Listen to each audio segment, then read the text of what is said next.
وعن ابن عباس مر على غلمان فسلم عليهم متفق عليه. قال رسول الله صلى الله عليه وسلم الصلاة مفتاح الجنة إن الله وملائكته يصلون على النبي يا أيها الذين آمنوا صلوا عليه وسلموا تسليما. اللهم صل على مولانا محمد وعلى آله رسولنا محمد. اللهم سيدنا مولانا محمد وعلى آله سيدنا شفيعنا ধন্যরে মদিনাবাসী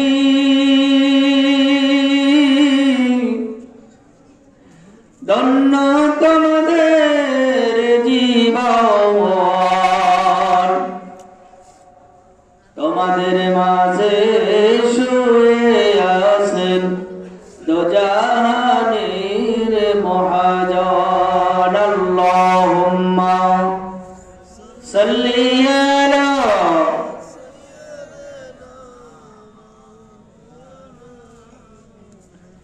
وعلى آل سيدنا شفيعنا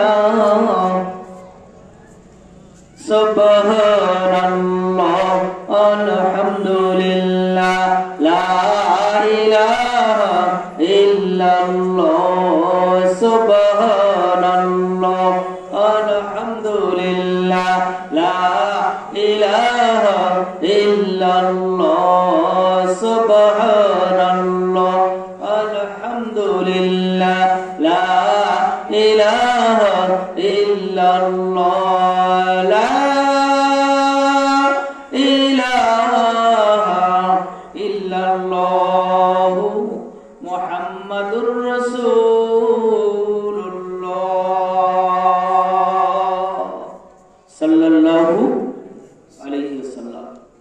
শুকরিয়া আদায় করি মহান আল্লাহ পাক সুবহান তাআলার দরবারে যে আল্লাহ পাক সুবহান তাআলা পবিত্র মেরাজের সাদে সালাতুল মাগরিবের নামাজ, আসরের নামাজ, ইশার নামাজ বাদে রহমতি বরকতি সামিয়ানার নিচে এসে বসে দ্বীনের কিছু কথা শোনা এবং বলার এই মজলিস আমাদের কবুল করেছে। এখানে আমরা আসতে পেরেছি, বসতে পেরেছি, এটা আমার কোনো বাহাদুরি না, এটা আমার আল্লাহর দয়া। আল্লাহ যদি না চাইতেন এই মুহূর্তে পাবনা সদর হাসপাতালেও শোয়াই রাখতে পারতেন।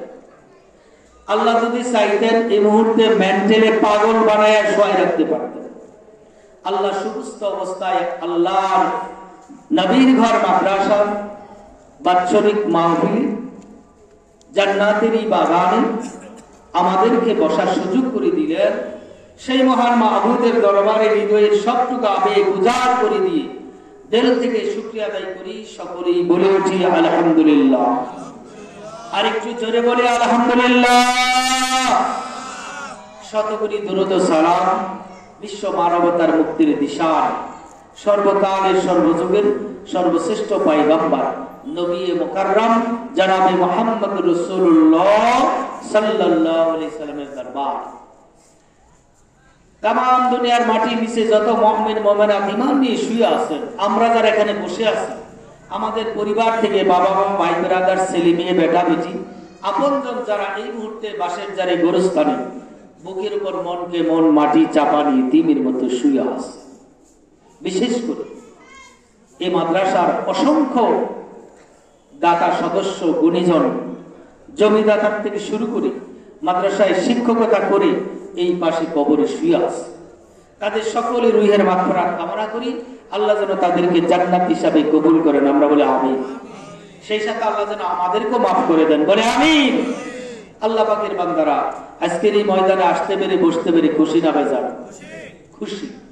কেননা নবী আমার হাদিস শরীফের মধ্যে বলেন, আমার উম্মত বেটা বেটিরা শুনে রাখো, জেনে রাখো, দুনিয়ার মধ্যে যেই জায়গায় কোরআন হাদিসের আলোচনা হয়, ঈমানের কথা হয়, আল্লাহ নবীর কথা হয়, ওই মুহূর্তে ওই জায়গাটা সাধারণ কোন জায়গা থাকে না। নবী আমার বলেন রিয়াজুল জান্নাত, বেহেশতের বাগান হয়ে যায়। বেহেশতের বাগানে আমরা এখন বসে আছি। আল্লাহর বান্দারা, দুনিয়া চিরস্থায়ী না ক্ষণস্থায়ী জায়গা। এই জায়গায় থাকতে চাইলেও আপনাকে রাখা হবে না। যে কোনো সময় যে কোনো মুহূর্তে দুনিয়া ছেড়ে আপনাকে আমাকে অন্ধকার কবরের দিকে চলে যাওয়া লাগবে। যাওয়ার আগে আমরা যদি পূর্ণাঙ্গ মুমিন হইয়া, মুসলিম না হইয়া কবরে যাই, কবরটা বড় মুসিবতের জায়গা হয়ে যাবে, ভয়ানক বিপদের জায়গা হয়ে যাবে। দুনিয়ার জীবনটা আমার আল্লাহর পরীক্ষা জায়গা। এই দুনিয়ার থেকে পরকাল কামাই করে নেওয়া লাগবে। এই জন্য রব্বুল আলামিন বলেন আদ-দুনিয়া মাজরাতুল আখিরাহ। দুনিয়া আখিরাতের খেত। এই দুনিয়ার জীবনে যে যেমন ভাবে আবাদ করবে তার ঘরে ওই রকম ফসল ফলবে। তার মানে হলো দিনের শুরুতে ফজর থেকে শুরু করে রাতে ঘুমানো পর্যন্ত সময়টুকু আল্লাহর হুকুম আর নবীর তরিকায় যদি আমি আপনি চালাইতে পারি, তাহলে আমার আপনার মরণের পর কবরটা আমার জন্য শান্তিময় হয়ে যাবে। আল্লাহর বান্দারা, মসজিদের মুয়াজ্জিন মসজিদের মিনার থেকে আমাকে সেই ভালো কাজ করার জন্য রাতের শেষ অংশে আযান দিয়া ডাক দিয়া বলে, আসসালাতু খায়রুম মিনান নাওম।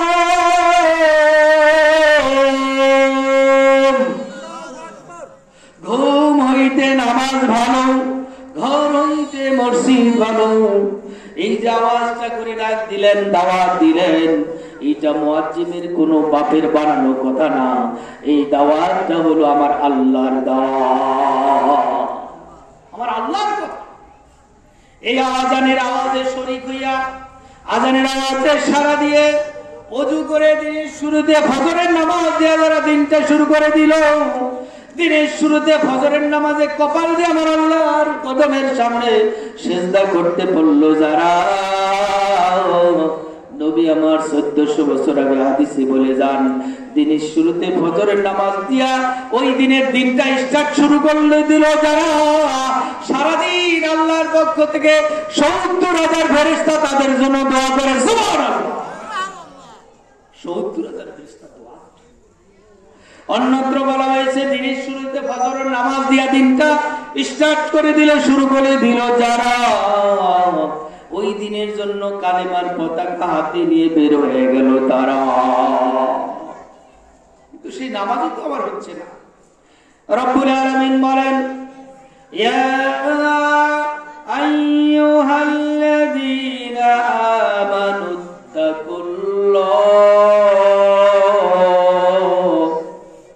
এই ইমানদারগণেরা আল্লাহকে ভয় করো, ভয় করার মতো। ভয় করো, ভয় করার। কেমনে ভয় করার মতো ভয় করবেন? আপনার দোকানদার আপনার ব্যবসা মাল সামানা বেচা কেনার সময়, আপনার বাড়ির প্রয়োজনীয় ফসলাদি বিক্রি করার সময়, যখন আপনি ওজন দিতে যাইবেন, এই সময় আপনার বিবেক বলতে হবে একটু কম দেওয়া যাবে না, কম দিলেই আখিরাতে আদালতে আল্লাহর দরবারে জবাব দেওয়া লাগবে। এই চেতনা ভিতরে দিয়ে আসে। আল্লাহর বান্দারা, এইভাবে যদি আমি আপনার আমার আল্লাহকে ভয় করতে পারি, ভয় করার মতো আল্লাহ বলেন আমানুত্তাকুল্লাহ হাক্কা তুকাতিহি ওয়া লা তামুতুন্না ইল্লা আনতুম মুসলিমুন। মুসলমান না হইয়া মরিও না। তার মানে কি? মুসলমান না হইয়া মরলে বিপদ আছে। দুনিয়ার এই রং তামসা দুনিয়াই পরে থাকবে, আমি শুধু থাকবো না। সাথে কি তুই যাবে না? যাবে শুধু 3 টুকরা কাফনের কাপড়, তাও যদি কপালে থাকে। কত মানুষ মারা যায় কাফনের কাপড়ও জোটে না, কত মানুষ মারা যায় গোসলও জোটে না, কত মানুষ মারা যায় জানাজাও জোটে না। কথা বলেন ঠিক না ঠিক? সুতরাং কি নিয়ে যাব? কিছুই তো যাবে না। দুনিয়ার মানুষগুলি এত নিষ্ঠুর, সব কিছু খুলি খুলি রেখে দেবে। যদি খুলতে না পারা যায় বেলেট দিয়া কাইতে রেখে দেবে। যাবে শুধু আমার আপনার আমল। যদি নেক আমল হয় এইটা, আর যদি বদ আমল হয় এইটা। যদি নেকের পাল্লা বাড়ি হয়, কবরে যাওয়ার পরে 3টা প্রশ্ন করা হবে। আল্লাহর নবীর জীবনী থেকে হাদিস শোনেন মুসলমান। কবরে যাওয়ার পর 3টা প্রশ্ন করা হবে। 1 নম্বরে বলা হবে মান রাব্বুকা, তোমার রব কি। 2 নম্বর প্রশ্ন হবে আমার দিনুকা, তোমার দিন কি। 3 নম্বর প্রশ্ন করা হবে আমার নবীকা, তোমার নবীকে। নবীর একটা ছবি দেখায় বলা হবে মান হাযা রাজুল, এই ব্যক্তিকে তুমি চিনো নাকি। যদি লোকটার জীবন যৌবনে উঠতে বসতে শয়নের স্বপ্নে আমার রাসূলের তরিকা, আমার রাসূলের সুন্নাত তার জিন্দেগিতে থাকে, অটোমেটিকলি জবান দিয়ে আমার আল্লাহ বের করে দিবে নবী মুহাম্মদুর রাসূলুল্লাহ সাল্লাল্লাহু আলাইহি ওয়াসাল্লাম। আল্লাহ বের করে দিবে। আর যদি আমি আপনি এটা করতে না পারি, 1 নম্বর প্রশ্ন করা হবে মান রাব্বুকা, তোমার রব কে। তখন বলবে আজকে আমি তো কিছুই বুঝি না। 2 নম্বর প্রশ্ন করা হবে আমার দিনুকা, তোমার দিন কি। বলবে কিছুই জানি না। আর যদি লোকটার জীবনে জীবনে উঠতে বসতে সময় স্বপনে আমার আল্লাহর নাম জিকিরে জিকিরে সব সময় তার জবানে জারি থাকে, 5 ওয়াক্ত নামাজে আল্লাহু আকবার, উঠতে আল্লাহু আকবার, বসতে আল্লাহু আকবার, রুকুতে আল্লাহু আকবার, এইভাবে তার জবানে আল্লাহর নাম জারি থাকে, ওই দিন অটোমেটিকলি তার জবান দিয়ে বের হয়ে যাবে রব্বি আল্লাহ। আল্লাহ আমার রব, আমার রব। আপনারা বলেন তো আমার রব কে? আল্লাহ আমার রব। আল্লাহরে যাবো, আল্লাহরে ডাকো। আল্লাহরে ডাকলে আমার আল্লাহ খুশি হয়।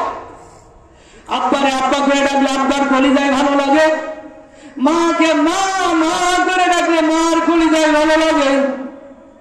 এমন কত নিষ্ঠুর সন্তান আছে, এমন কত বেকুব সন্তান আছে, বাপের বা আব্বা করে ডাক দেয় না, মায়ের মায়ের না মা করে ডাক দেয় না। মা বাবা হাত জড়াই দিয়ে বলে হুজুর আজকে 6 মাস যাবত আমার ছেলে আমারে ডাকে না, আজকে 1 বছর হয়ে গেল আমার ছেলেটা আমারে ডাকে না। দুনিয়ার সব কিছু আছে, কিন্তু সন্তানের মুখে আব্বা ডাক শুনতে না পেরে বাপ্পার কলিজাটা যেন শুকে আছে। ও ভাই, বাপেরে বাপকে ডাকলে আব্বারে ভালো লাগে, মারে মাকে ডাকলে মার ভালো লাগে, দলের নেতারে নেতা সাহেব করে ডাকলে দলের নেতা লাগে ভালো লাগে। আমি আপনি যদি আমার আপনার স্রষ্টা, আমার আপনার খালেক মালিক আল্লাহরে আল্লাহ আল্লাহ বলে রাখি, আমার আল্লাহর কি ভালো লাগে না? আমার আল্লাহর তো ভালো লাগে। আল্লাহ ডেকে বলে বান্দা, মাছে ডাকে গাছে ডাকে, পাখিয়ে ডাকে, গর্তের পিপি লেগে ডাকে, সমুদ্রের পানিরও মারে ডাকে, আল্লাহর ফেরেশতারা মারে ডাকে। কারো ডাক শুনিয়া আমি আল্লাহর কুদরতি দিল ভরে দাও। বান্দা বান্দিরে, হাজারো কাজের মাঝে থেকে তুমি যখন আমি আল্লাহরে আল্লাহ বলে ডাক দাও, আমি আল্লাহর কুদরতি দিল ভইরা যায়। সুবহানাল্লাহ, আল্লাহরে ডাকতে হবে বেশি বেশি। এই জন্য কবি তার কবিতার মধ্যে বলেন আল্লাহ রে ডাকে রে বান্দা, আল্লাহ রে ডাক, আল্লাহ রে ডাকে রে বান্দা, আল্লাহ রে ডাক, আল্লাহ রে ডাকতে ডাকতে জীবন চলে যায়। আল্লাহ রে ডাকে রে বান্দা, আল্লাহ রে ডাক। কারে ডাকবো আমরা? আল্লাহ রে ডাকবো আমরা, আল্লাহ। যখন তুমি ছোট্ট ছিলা, দাঁত ছিল না মুখে, নরম খাবার দিয়া দিছি মা জননীর বুকে রে, মা জননীর বুকে। দেয় নাই? যখন তুমি ছোট্ট ছিলা, দাঁত ছিল না মুখে, নরম খাবার দিয়ে দিছি মা জননীর বুকে রে, মা জননীর বুকে। সেই আল্লাহ রে ভুইল না রে, সেই আল্লাহ রে ভুইল না রে, জীবন থাকার জাত। আল্লাহ রে ডাকে রে বান্দা, আল্লাহ রে ডাক। কারে ডাকবো আমরা? একবার সবাই জোরে সুরে চিৎকার দিয়া বলেন না, আল্লাহ আল্লাহ আল্লাহ। সঙ্গে সঙ্গে 40টা নেকি আমার নামায় লেখা হয়েছে। সুবহানাল্লাহ। এই ব্যবসায় কোনো লস?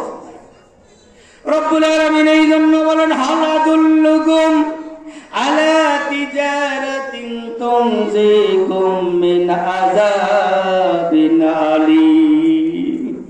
ও বান্দা বান্দি, তুমি আমার সাথে একটা ব্যবসা করো, আমার সাথে একটা ব্যবসা করো।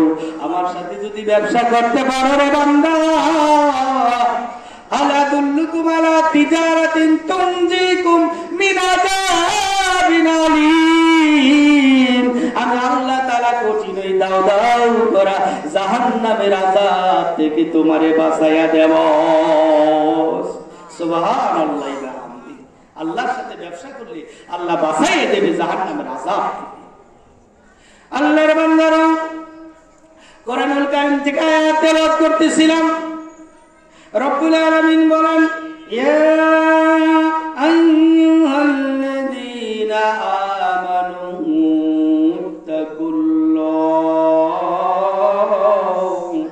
ওয়াবতাগু ইলাইহি ওয়াসিলা। ভালোবাসো আল্লাহকে আর ওসিলা তালাশ করো, ওসিলা অন্বেষণ করো। ও ভাই, আজকের জালসার ময়দান হতে পারে আমার আপনার জীবনের নাজাতের একটা ওসিলা। আল্লাহ পারে কি পারে না? পারে কি পারে না? ইয়াউমুল হাসরের দিন, যেই দিন আদালতে আখিরাত বসে যাবে, জাহান্নামের পাশে হাজির করা হবে, ৭০,০০০ শিকল পরানো হবে। এক একটা শিকলের মধ্যে ৭০,০০০ ফেরেশতা ধরে ধরে টানবে। এত শক্তিশালী জাহান্নাম, এতগুলি ফেরেশতা টানার পর হুমড়ি খেয়ে আইসা যা হাসরের মাঠে পড়ে যাবে, সিজদায় করে রব্বুল আলামিনকে ডেকে ডেকে বলবে, আয় আল্লাহ, যেই দিন থেকে তুমি আমারে বানিয়েছো ওই দিন থেকে আমার খোদায় পেটটা হাউমাউ করতেছে, আমার খিদা লেগেছে, আমার ভিতরে বড় প্রচন্ড খিদা তাড়না। ও রব্বুল আলামিন, তোমার পাপী বেনামাজি জমাতখোর জিনাখোর সুদখোর ঘুষখোর বদমেজাজি খারাপ গুনাহগার বান্দা বান্দি দিয়া আমি জাহান্নামের পেটটা ভরে দাও। জাহান্নাম এইভাবে যখন ডাক দিয়া বলবে, হাসরের ময়দানে মানুষগুলি চিৎকার দেবে, সবার মধ্যে রব উঠে যাবে, নফসি নফসি রব্বি ইয়া নফসি রব্বি ইয়া নফসি। আজকে আমার জানে কি হয়, আজকে আমার জানে কি হয়। ডান পাশে জান্নাত হাজির করা হবে, আল্লাহ কাজীরা শুনে বলবে, লা ইয়াজলিমু, কারো প্রতি কোনো জুলুম করা হবে না। ওই আদালতে প্রত্যেকের আমল নামা দেখি দেখি বিচার করা হবে, নেকির মধ্যে ওজন করা হবে। আমলের পাল্লায় যান, মিজানের পাল্লায় নেকির পাল্লা ভারী হয়ে যাবে। আল্লাহর ফেরেশতারা তাকবীর দিয়া দিয়া স্বাগতম জানায়া জানায়া আল্লাহর জান্নাতে পৌঁছাইয়া দেবে। সুবহানাল্লাহ। আল্লাহ জান্নাতে পৌঁছিয়ে দেবে। আর যারা গুনাহগার হয়ে যাবে, যারা বদখর হয়ে যাবে, ওদের বড় মুসিবত হয়ে যাবে। ওই দিনের আদালতে আমার আল্লাহ যদি একবার জাহান্নাম বলে ঘোষণা করে দেয়, দুনিয়ার এমন কোন শক্তি নাই যে তারে জান্নাতি বানাই দিতে পারবে আমার আল্লাহর দয়া ছাড়া। ও ভাই, কিসে নিয়ে ব্যস্ত? রং তামাশায় নিয়ে ব্যস্ত, আজকে হাট বাজার নিয়ে ব্যস্ত, বাড়ি গাড়ি নিয়ে ব্যস্ত। ফজর যায়, জোহর যায়, আসর যায়, মাগরিব যায়, খবর নাই। আমি মুসলমান না? আমি কিসের মুসলমান বলে? আজকে আমার বাপ মা কোথায়? আমাদের মুরব্বীরা কোথায়? তাদের তৈরি করা বাড়ির মধ্যে বসত করি, তাদের ক্ষেতের ফসল খাই, তাদের গাছের ফল খাই, অথচ তাদের জন্য একটু হাত তুলে দোয়া করে। ওই বাবা মা ওই কবরে শুয়ে আছে।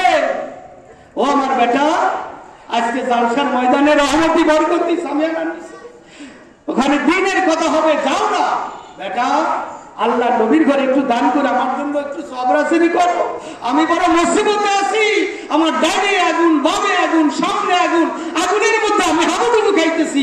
ও বেটা, আমার একটু বাঁচাও, আল্লাহর কাছে একটু প্রার্থনা করো, আমার জন্য একটু দোয়া করো। রব্বির হামহুমা কামা রাব্বায়ানি সগীরা, এই ভাষায় দোয়া করো। বাপ মাকে তোমরা ভুলে গেছি, কবরের যে মাটি দিয়ে আসছি আর খবর নাই, আর স্মরণ নাই।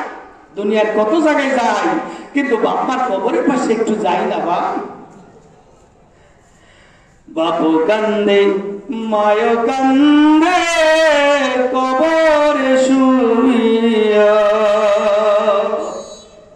আহার দরদের বেটা তুমি দেখলে না আসিয়া। কত কষ্ট করে পালছি তোমায় আদর করিয়া, এখন গেলে গেলারে বাবা আমাদেরকে ভুলিয়া। ভুলেন না ভাই, ভুলেন না, ভুলেন না। আমাদের গুরুজন, আমাদের মাথার মুকুট, আমাদের বাপ মা। নবী আমার বলেন, আমার উম্মতেরা আল জান্নাতু তাহতা আকদামিল উম্মাহ, মায়ের পায়ের নিচে সন্তানের বেহেশত।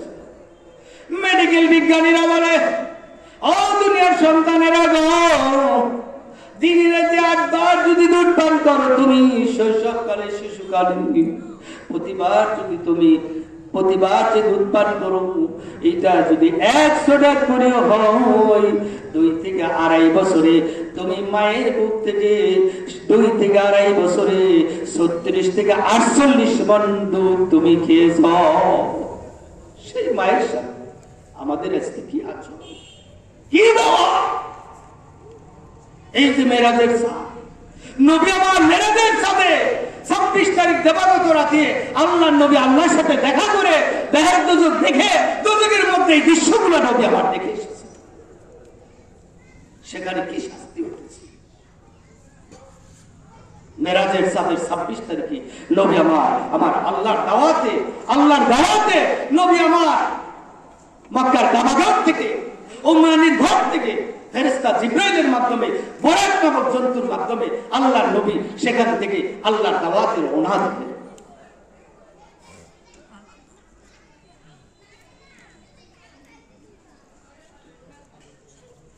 রওনা দিলেন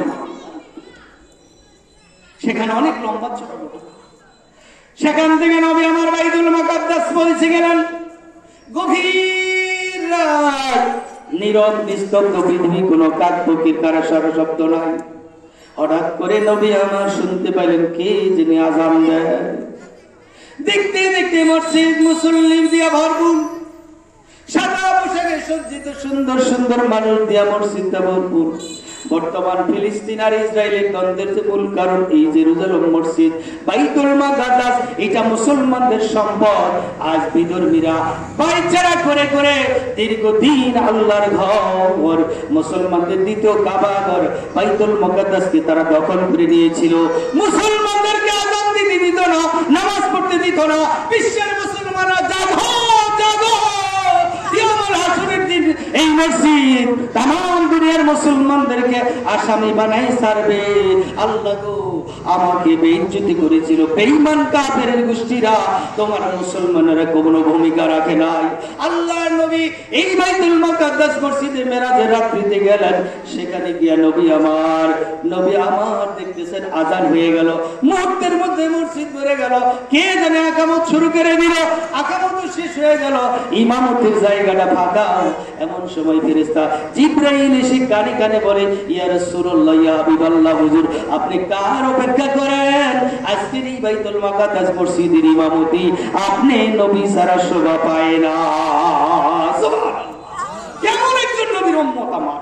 নবী আমার নামাজে দাঁড়িয়ে গেলেন, সমস্ত মানুষগুলি নিয়ে নবী আমার নামাজ আদায় করলেন। 2 রাকাত নামাজ পড়ে সালাম দিলেন। সালাম দেওয়ার সঙ্গে সঙ্গে জিবরাইল এসে বলে, ইয়া রাসূলুল্লাহ, ইয়া হাবিবাল্লাহ, আজকে আপনার পিছনে মুসল্লিরা কারা নামাজ আদায় করেছে আপনি কি চিনেন? আপনি কি দেখেছেন? নবী বলে, না ভাই জিবরাইল, এইখানে আমি তো কোনোদিন আসি নাই, এদেরকে তো আমি চিনি না। আল্লাহ নবীকে জিবরাইল বলে দিলেন, ও রাসূলুল্লাহ, আপনার পিছনে আজকে যারা নামাজ আদায় করলো এরা দুনিয়ার কোনো সাধারণ মানুষ না। আদম আলাইহিস সালাম থেকে শুরু করে আপনি নবী পর্যন্ত আল্লাহর প্রেরিত 1 লক্ষ মতান্তরে 2,24,000 নবী পয়গম্বর সবাইকে চিন্তা করিয়া আল্লাহ তাআলা আজকের আপনার পিছনে মুসল্লি বানায়া আপনার ইমামতিতে নামাজ আদায় করাইছে। সুবহানাল্লাহ। এই জন্য নবীকে বলা হয় নবীদেরও ইমাম, ইমামুল মুরসালিন, নবীদেরও ইমাম। সুবহানাল্লাহ। এত বড় নবী আমরা পেয়েছি, আমাদের কপাল ধন্য। কিন্তু নবীওয়ালা কাজ আমরা যদি করে যেতে পারি, কিন্তু সেইটা কিন্তু আমরা ভালোবাসি না। নবীর দিনই প্রতিষ্ঠান বন্ধ হয়ে যায়, নবীর রাস্তা বন্ধ হয়ে যায়, নবীকে গালি দেয়। বাংলার মুসলমানের রাষ্ট্রে, দ্বিতীয় বৃহত্তম মুসলমানের রাষ্ট্রে রাজধানীতে বসিয়া কিছু কুলাঙ্গার রাস্তা আমার নবীকে গালি দেয়, চরিত্রহীন বলে। যদি এই দেশে ইসলাম কায়েম থাকতো, কোরআনের বিধান আইতো, তাহলে রাজধানীতে এদেরকে ডুবানো হতো, ফাঁসি দেওয়া হতো। কথা মানে চিন্তা করছে। আমরা আল্লাহর কাছে মনে করি, আল্লাহ যারা তোমার নবীকে গালি দিয়েছে, যারা তোমার সাহাবীদেরকে গালি দিয়েছে, এদের উত্তম বিচার তুমি করিও। দ্বিতীয় কেউ যদি আর কোনোদিন এই শ্রদ্ধা করে, বাংলার তৌহিদি মুসলমান এদেরকে ছাড়বে না। এই জন্য আপনারা প্রস্তুত আছেন না ভাই? আল্লাহ কবুল করে বলে, আমি আমার রাসূলের গায়ে একটা কাঁটার আসর যেন কেউ দিতে না পারে। আল্লাহ তাআলা বলেন, ইয়া আইয়ুহাল্লাযিনা আমানুত্তাকুল্লাহ, ভয় করো, ভয় করার মতো সেই আমার আল্লাহ বলেছেন, ফাত্তাবিউনি, যদি তুমি আমাকে পাইতে চাও আমার নবীকে অনুসরণ করো। নবীর অনুসরণ অনুকরণ করার মাধ্যমে আল্লাহর ভালোবাসা নিহিত আছে। আল্লাহর সাথে যদি আমরা এই সম্পর্কটা করতে পারি, ইহকালও ধন্য, পরকালও ধন্য।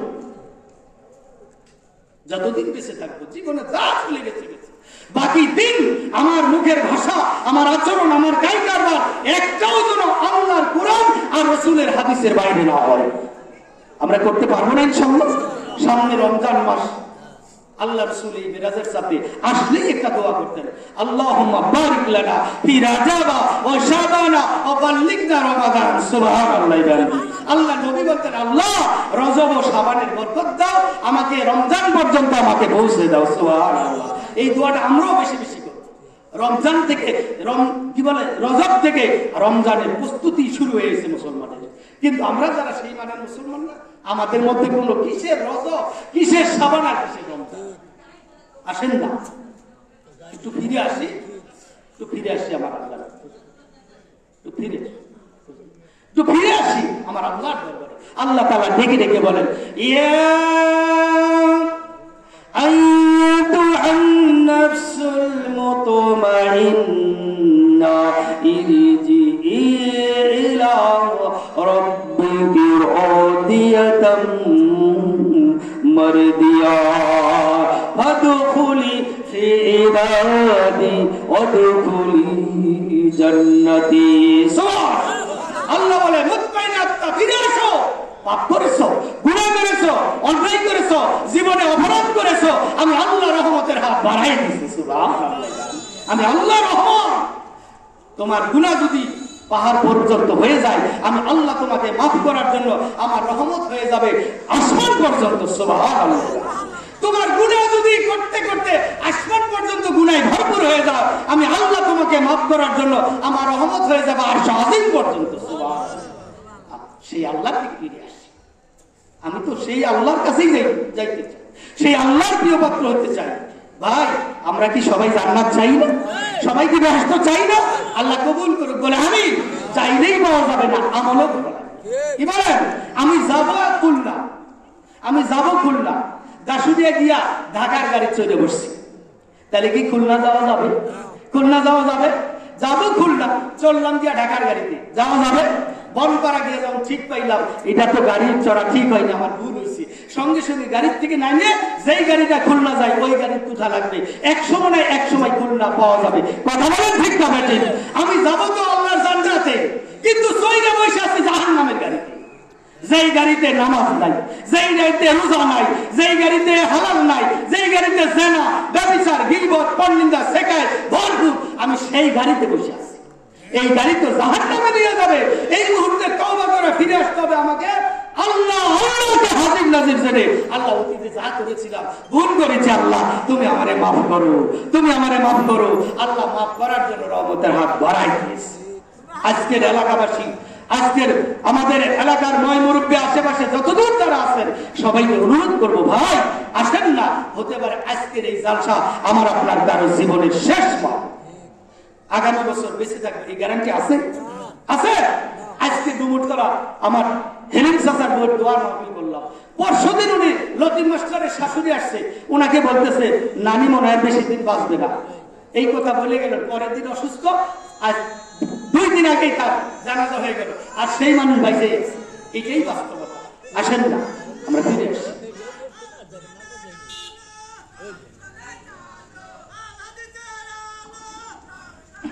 নারায়ে তাকবীর নারায়ে তাকবীর আজকের তাফসীরুল কোরআন মাহফিলের দ্বিতীয় বক্তা বিশিষ্ট মুফাসসিরে কোরআন হযরত মাওলানা মুহাম্মদ রবিউল ইসলাম বিন ইয়াকুব সাহেব